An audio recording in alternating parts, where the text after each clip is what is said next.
Mediante un informe enviado a sus accionistas en la Bolsa Mexicana de Valores, Grupo Alsea, operador de establecimientos de comida rápida, restaurantes y cafeterías con presencia en México, anunció un recorte en sus inversiones por 3,000 millones de pesos ante el impacto del COVID-19.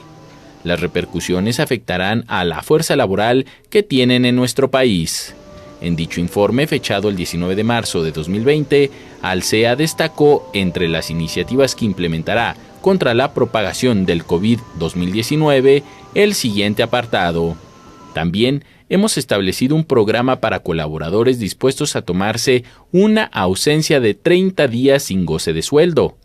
Se agrega en el comunicado: estamos ajustando a nuestro personal en todas las marcas, reduciendo las horas de trabajo y plantilla en línea con la demanda. Estamos negociando con los sindicatos relevantes buscando apoyo. Ante este panorama, visitamos una de las cafeterías que integran el conglomerado a fin de saber si los empleados ya tienen conocimiento de las medidas anunciadas. No podemos dar información nosotros directamente. Para cualquier asunto, directamente con el corporativo del CEA. Este tipo de medidas ya han encontrado reacción en la ciudadanía. Sí está mal porque pues esas personas, su sustento es diario, ¿no? Viven al día.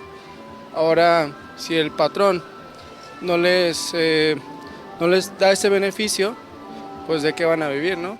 Ahí sí no estoy de acuerdo, porque eso no es culpa del trabajador. Debían de haber una compensación o cuando menos seguir trabajando, dándole su salario.